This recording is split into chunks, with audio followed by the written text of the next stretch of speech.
네, 안녕하세요, 회원 여러분.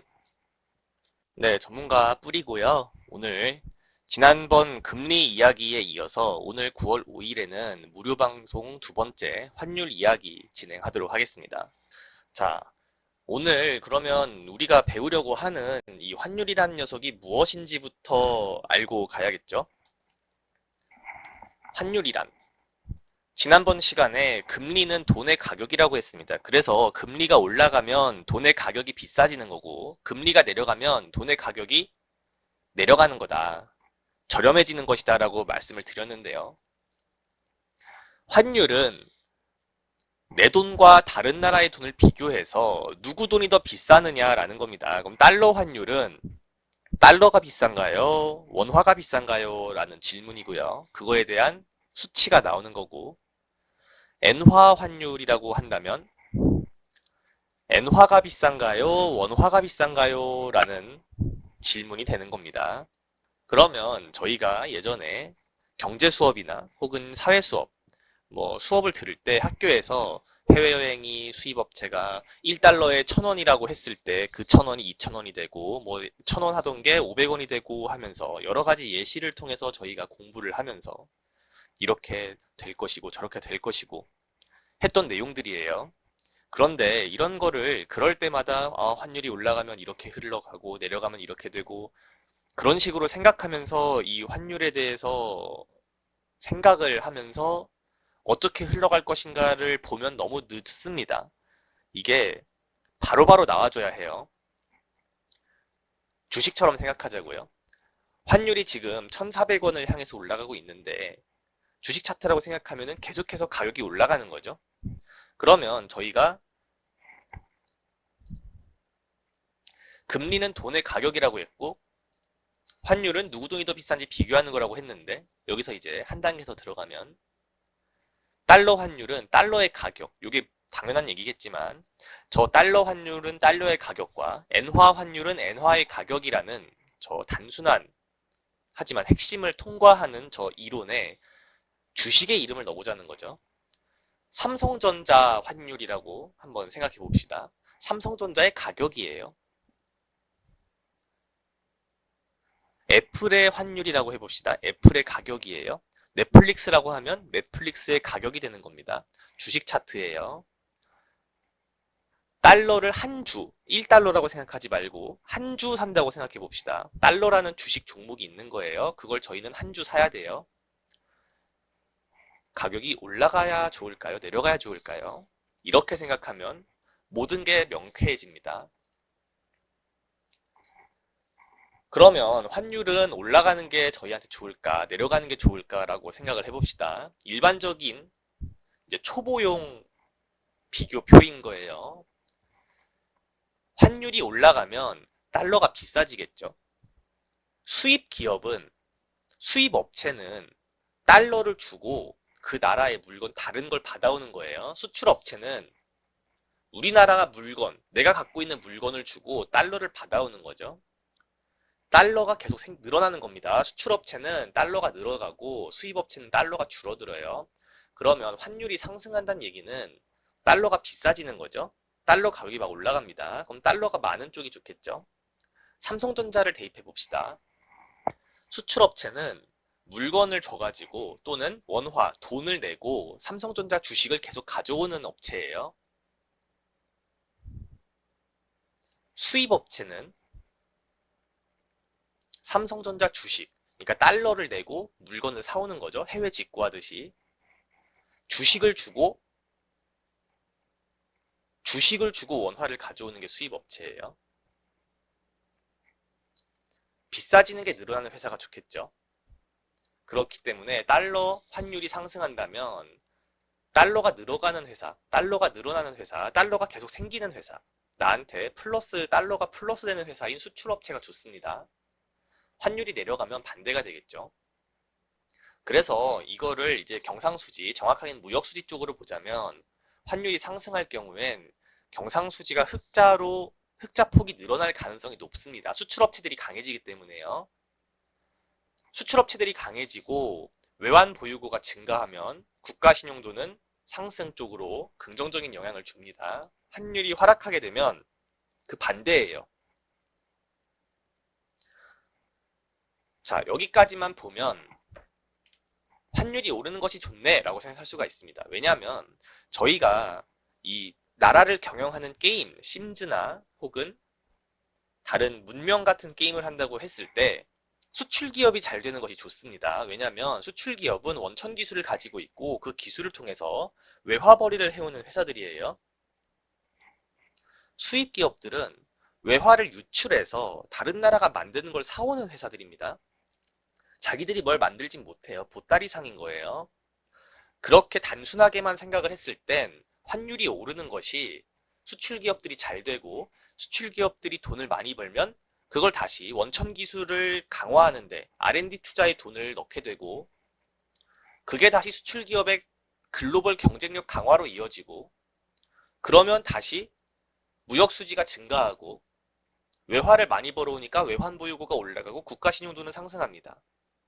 이거는 지극히 게임하는 느낌으로 본 거예요. 하지만 100% 이렇게 되진 않습니다.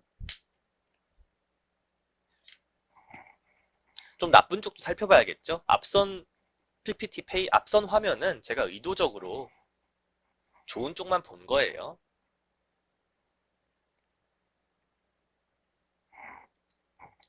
수입 물가라는 거를 보셔야 됩니다. 환율이 상승할 경우엔 수입하는 업체들이 힘들어져요. 달러가 비싸지니까 내 수중에서 비싼 달러가 계속 줄어들어요. 수입하기 힘들어집니다. 그리고 가져오는 물건들이 점점 값이 올라요. 수입 물가가 굉장한 충격으로 다가오기 때문에 일반 시민들이 살기에는 쉽지 않을 수 있어요.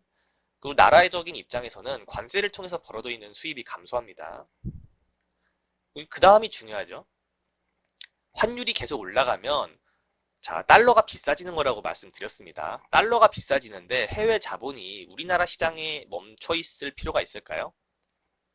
달러가 점점 비싸지니까 국내 시장, 국내 자본 시장, 투자 시장에 돈이 계속 묶여 있는 것만으로도 환차손이 발생합니다. 달러가 점점 비싸지기 때문에 가만히 있으면 손해라는 거예요.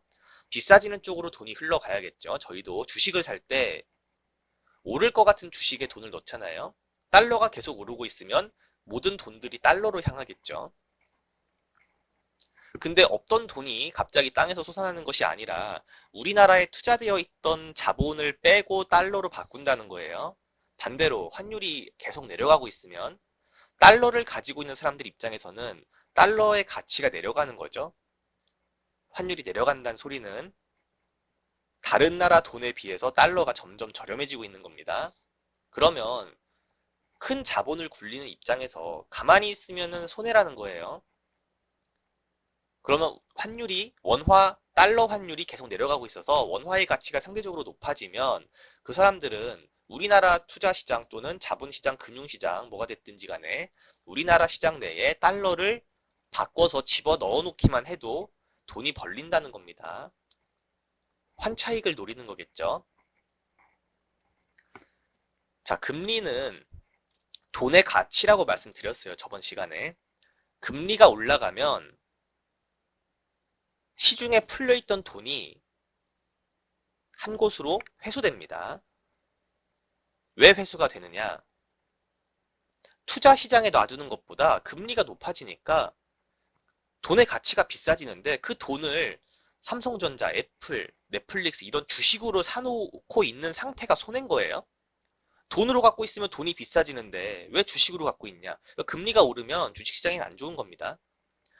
정확하게는 통화량이 줄어드는 거예요. 시중의 통화량이 줄어들면서 유동성이 감소하고 그게 주식시장에 악영향을 주는 겁니다. 환율도 마찬가지예요. 자, 돈과 주식 사이의 금리, 그 트리거가 있었다면 한국에 돈이 있느냐 아니면 그 돈들이 미국에 있느냐 일본에 있느냐 같은 것들이 환율로 결정되는 겁니다. 그러면 투자자 입장에서는 환율이 올라가는 것이 좋을까 내려가는 것이 좋을까 아주 지극하게 투자자 입장에서만 생각해 보겠습니다. 위험자산이 하락하고 금리가 상승하고 있어요. 지금 코로나 시기 한참 지났는데 아직도 안 끝났고 계속 이어지고 있죠. 위험자산이 하락하고 금리가 상승하는 이 시기에는 달러가 강세일 수밖에 없습니다. 달러가 강세라는 얘기는 달러의 가치가 팍팍 올라간다는 얘기고, 그 말은 환율이 증가한다는 거예요. 주식으로 생각하면 구글, 넷플릭스 같이 주식 가격이 달러, 미국 돈이라는 주식이 있는 겁니다. 미국 돈이라는 주식이 계속 올라가는 거예요, 가격이.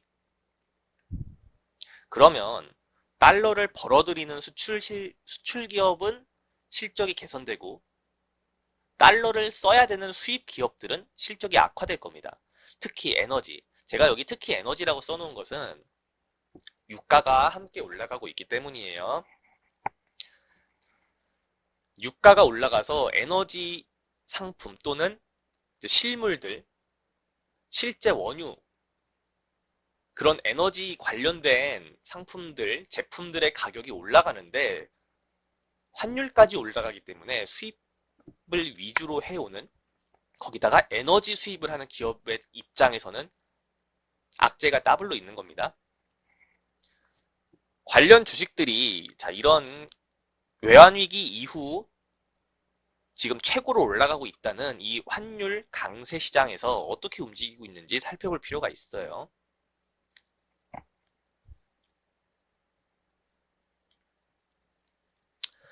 관련해서 지난주에는 숙제를 드리지 않았는데 이번 주는 주제가 좀 더 어려운 만큼 직접 공부하실 필요가 있기 때문에 초급반, 고급반으로 숙제를 한번 내주도록 하겠습니다. 앞서 말씀드렸듯이 수출 기업들, 실적 개선되는 회사들이 있을 거예요. 수입 기업들, 좀 안 좋은 분위기의 회사들이 있을 겁니다. 그렇다면 이렇게 이론으로만 알 것이 아니라 실제로 시장에서 이 이론이 적용되느냐를 봐야 하거든요. 환율 상승으로 인한 수혜주 또는 반대 케이스, 이게 악재로 작용하는 회사들이 있는가?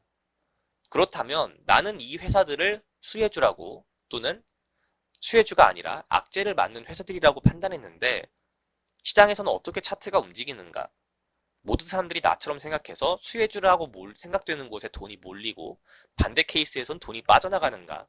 이런 것들을 살펴보는 게 굉장히 공부가 많이 됩니다.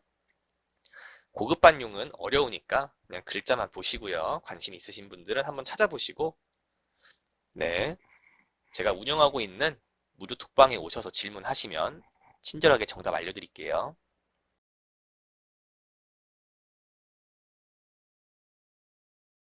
여러분! 이다운이 오픈 기념으로